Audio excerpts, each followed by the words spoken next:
जय महाराष्ट्र। खरं म्हणजे आपण सरस्वती सन्मान कौतुक सोहळा या कार्यक्रमाला आपण इथे उपस्थित झालोय। ज्या महाराष्ट्रात आपण जन्म घेतला त्या महाराष्ट्राचा आराध्य दैवत छत्रपती शिवरायांना, छत्रपती शिवाजी महाराजांना त्यांच्या समोर नतमस्तक होऊन ज्यांच्या संविधानामुळे सगळं संरक्षण या भारत देशाला अगदी श्रीमंतापासून ते अगदी गरिबापर्यंत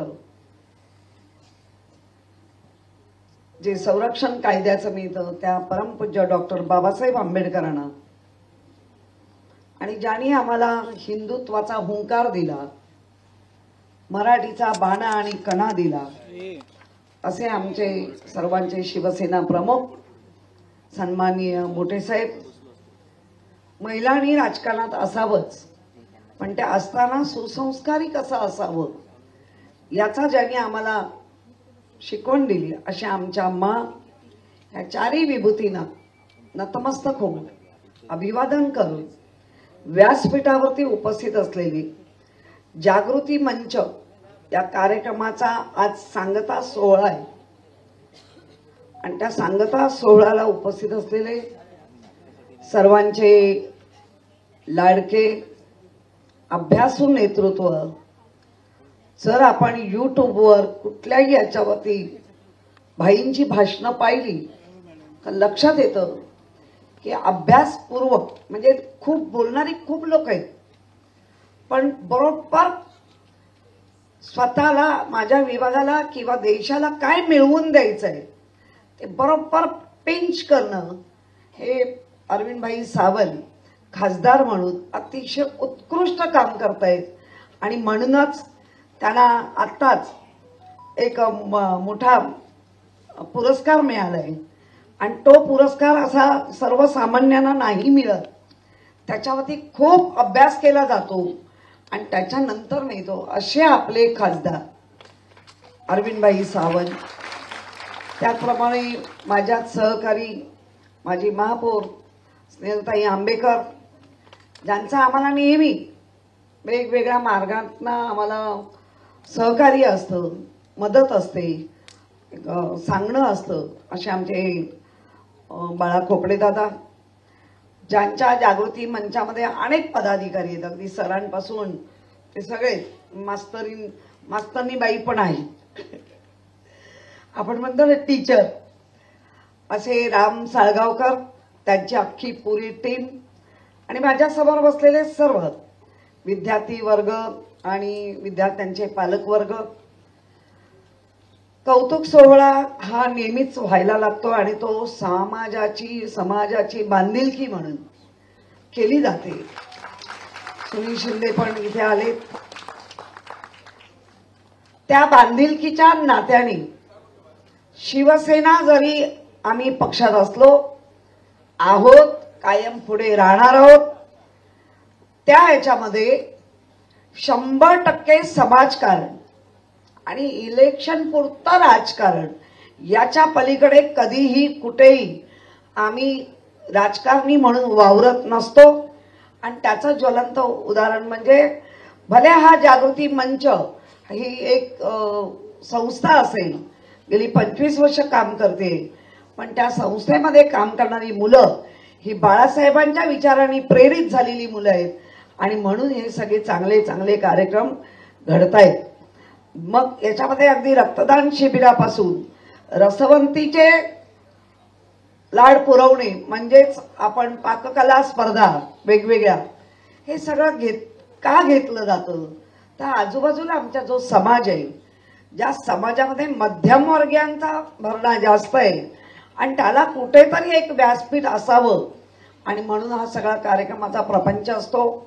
मी आत्ताच रामला म्हटलं राम, आपण मुलांना सगळं तुम्ही देणार आहात, पण त्याबरोबर एक भगवद्गीता पण देऊया, कारण भगवद्गीतेतला एक श्लोक आपण जगलो ना तरी मला वाटतं आपल्या आयुष्याचं कोटी कल्याण होतं। आणि ती भगवद्गीता पण माझ्या माध्यमातून दिली जाणार आहे. फक्त सगळ्यांना सांगते, उघडा ते पुस्तक आणि दररोज एकच श्लोक वाचा. ते वाचत असताना तो जो वाचण्याचा श्लोकचा जो पिरियड आहे तो 15 दिवसाचा ठेवा. एकच श्लोक 15 दिवस तुमच्या लक्षात येईल की किती शिकलं, किती मोठं झालं तरी आपली नाळ आपल्या जमिनीशी, आपल्या मातीशी, आपल्या ह्याच्याबरोबर जोडलीच गेली पाहिजे. अनेक मुलं आहेत, अनेक मुलं असतात, मुली असतात, खूप शिकतात, पण तुम्ही जर पाहिलं तर त्यांच्या शिकण्यांमध्ये नक्कीच आपल्या शिक्षणाचा गर्व असावा, पण त्याचा माज नसावा.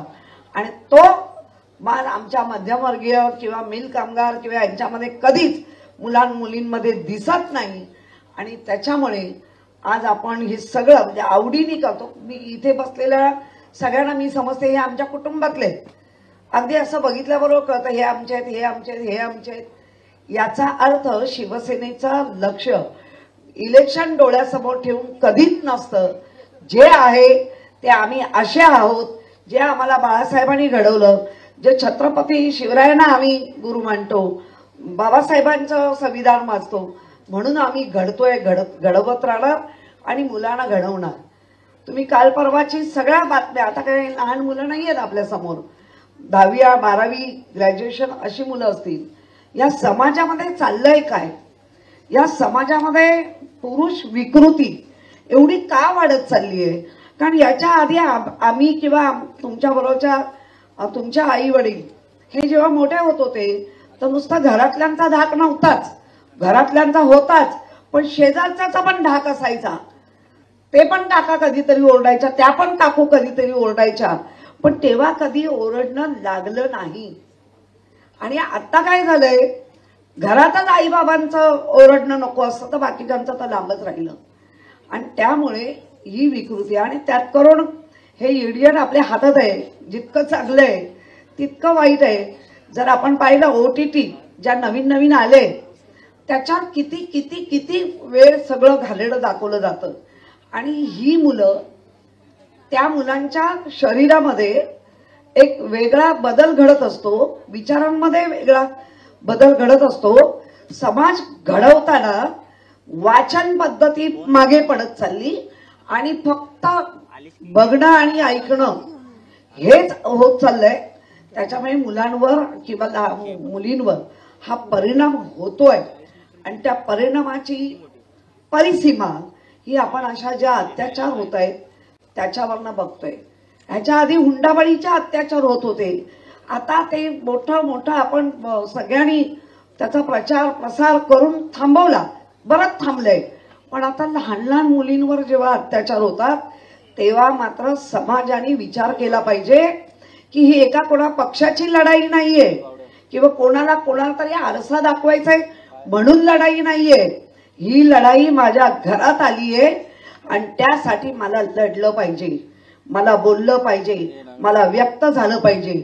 आणि याच कारणासाठी आपण जरी आज कौतुक सोहळा घेत असलो तरी आमच्यासारखे जेव्हा प्रबोधन करायला येतात तेव्हा याचा उच्चार करणं किंवा याच्याबद्दल तुमच्याशी बोलणं अतिशय महत्वाचं आहे. आणि मला वाटतं प्रत्येक मुलगी का मुलगा हा भेदाभेद तर आता राहिलाच नाही की मुलीनीच 7च्या आत घरात यावं, मुलांनी 12, 12:30, 1 तसं नसावं. मुलगी कुठे जाते, मुलगा कुठे जातो हे सगळं पालकांना माहिती असावं. कारण 3 वर्षाच्या मुलीवर जर अत्याचार होतो, जिला स्वतःच्या शरीराची ओळख नाही, त्या शरीरावर तिची छेडछाड होते, तर आम्ही तर खूप म्हणजे तुम्ही तर आता सुजाण आहात, त्यामुळे स्वतःहून पुढाकार घ्या. आजूबाजूला असं काही दिसलं तर घाबरू नका, किमान कोणातरी व्यक्त व्हा आणि ह्या अशा प्रवृत्तीला ठेचण्यासाठी, अशा ह्या प्रवृत्तीला समाजामधनं बाहेर काढण्यासाठी तुमच्यासारख्यांची मदत पाहिजे. परत एकदा तुम्ही 10वी 12वी या ग्रॅज्युएशन पास झाला असाल, पुढील वाटचालीसाठी तुम्हाला मी सदिच्छा शुभेच्छा देऊन माझे 2 शब्द संपवते. जय हिंद, जय महाराष्ट्र. ताई, नेमका हाच उद्देश आमच्या सगळ्यांचा यामागचा होता की आपल्या सगळ्यांना आपल्या समाजातल्या आपल्या विभागातल्या लोकांची ओळख व्हावी आणि त्याच मंडळींच्या माध्यमातून हा आपण संपूर्ण कार्यक्रम पुढे नेतोय। ताईंच्या हस्ते एक अत्यंत सुंदर असा सत्कार या ठिकाणी प्रातिनिधिक स्वरूपात आपण करूयात। ज्या मुलीला मी इथे आमंत्रित करतोय ताई, ती आपल्या